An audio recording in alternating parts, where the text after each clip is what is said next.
whenever you read management books, I find that they're mostly written by Europeans and Americans.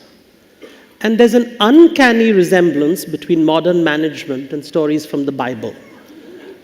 So let's look at the book of Exodus. It speaks of a people enslaved who were denied dignity, who were denied freedom, who were denied resources, until the prophet comes along.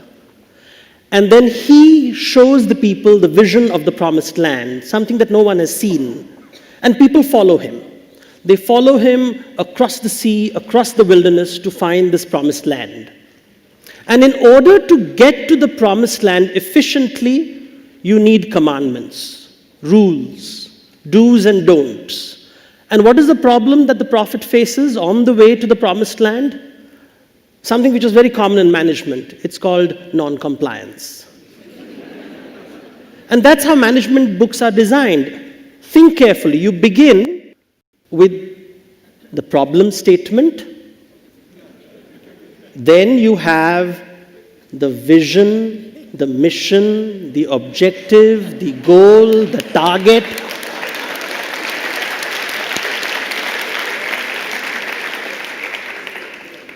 Then you have your tasks, your standard operating procedures, your regulations, your guidelines, your principles. And finally, you have the auditors, the internal auditor, the external auditor, the government, the regulator, and you go towards the great promised land called profit.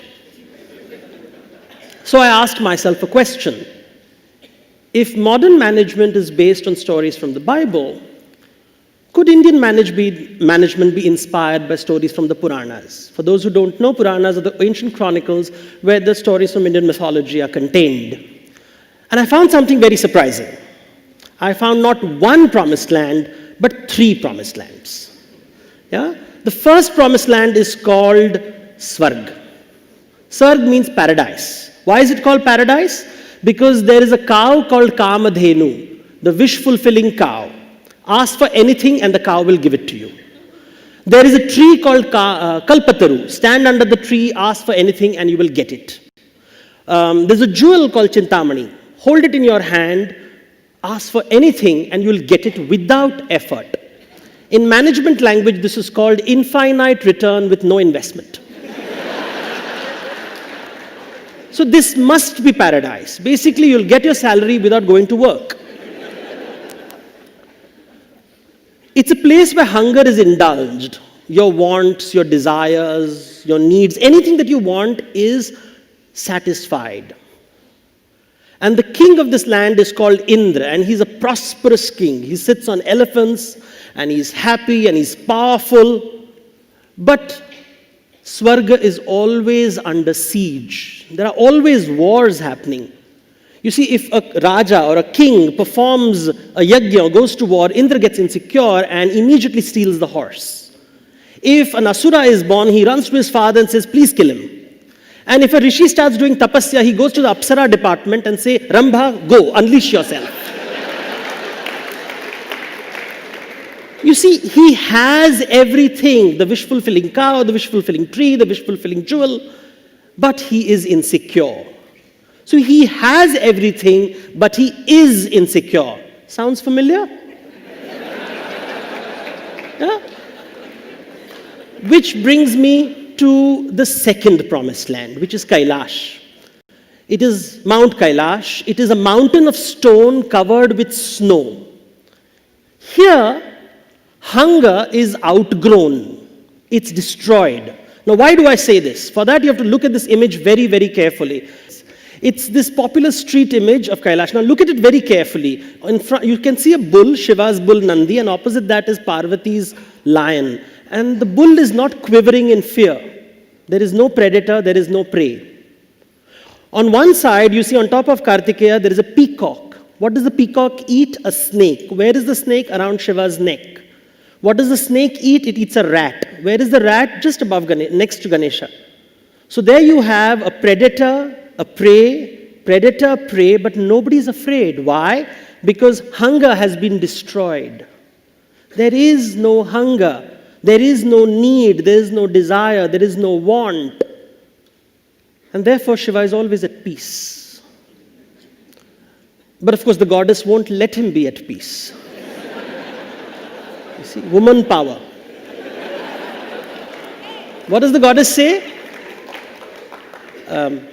This is all fine. You are not hungry. What about other people's hunger? What about my children's hunger? You have outgrown hunger, but what about other people's hunger? And that brings us to the third promised land, which is Vaikuntha, the third promised land.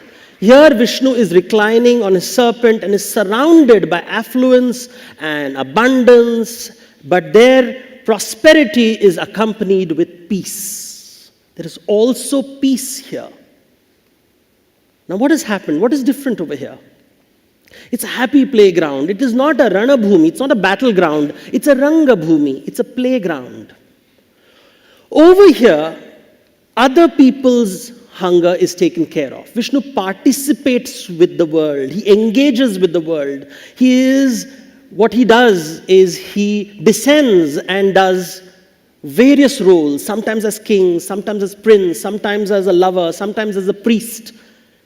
This is what the Americans call Avatar. Yeah? So we have three promised lands which are based on three different beliefs. What is belief? Belief is subjective truth, your truth and my truth. And to understand the belief which underlies these promised land, we have to understand the difference between animal hunger and human hunger. Human hunger is different from animal hunger in three ways. First, quantitative.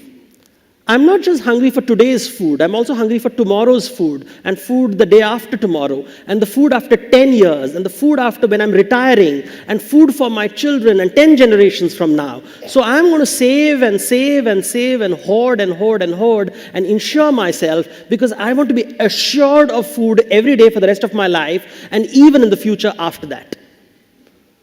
Human hunger is also qualitatively different. We are not just hungry for food, we are also hungry for status, for power, for property. Animals have territory, but they can't bequeath territories to the next generations. We need property that we hold on to and pass on to our children and our children's children and their children. And the third point, and the most critical point, is because humans have imagination, we also have empathy. I can be sensitive to your hunger. I can feel your hunger, both quantitative and qualitative. And that's what makes humans unique. And that's what underlies these three promised lands.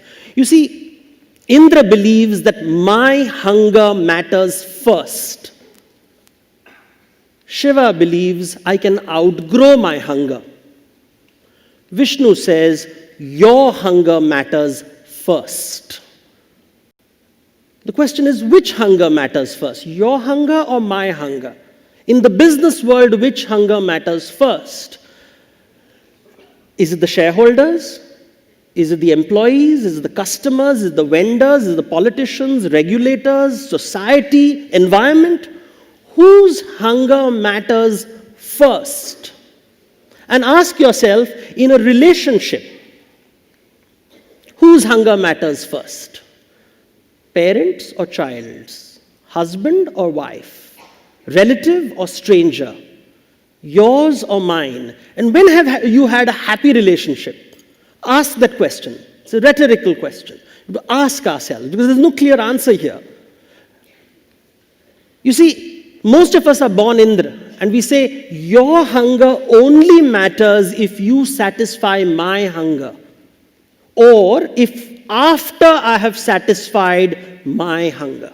Only then your hunger matters. And this is how most people are. That's how we are designed. But what is celebrated in mythology, in Hindu mythology, is the idea of satisfying your hunger so that I can outgrow my hunger. And therefore, you have temples not to Indra, you have temples for Vishnu and Shiva. In fact, they are seen as two sides of the same coin, Hari and Hara.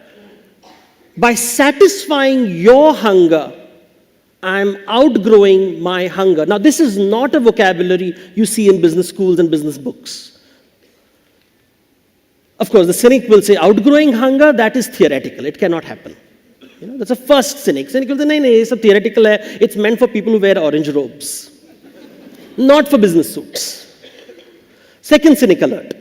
If I'm going to focus on your hunger, then it's a recipe for exploitation. Because the moment I say focus on other people's hunger, then what about me? I'll be exploited. So it doesn't work. No, it doesn't work. So we come to the third cynic alert, which is there is only one reality, and that is my hunger. My hunger matters first. That's reality. That's the only reality. And we are taught repeatedly this is the only reality. Yes, it is reality in the animal kingdom, not necessarily in the human kingdom. We do have the capability of outgrowing our hunger and focusing on other people's hunger. Which brings me to my 3B model. You see, in management, nobody takes you seriously unless you have a model. Yeah? So I have a model, I call it Business Sutra, which is basically says, as is your belief, so is your behavior, so is your business. Jaisa Vishwas, Vaisa Vyavhar, Vaisa Vyapar. If you believe that my hunger matters first, you will create a battleground and there will be prosperity, but no peace. If you believe your hunger matters first, then there is a possibility of creating a playground, a Ranga Bhumi, where there is prosperity with peace. And statistically, you can say which way the businesses are going right now.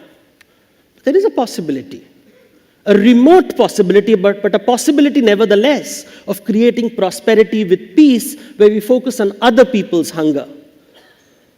So now ask yourself, what is your belief? For when you choose your belief, you create your promised land. It can be Swarg, where hunger is indulged. It can be Kailash, where there is no hunger. It can be Vaikunt, where everyone's hunger is satisfied and my hunger is outgrown. Thank you.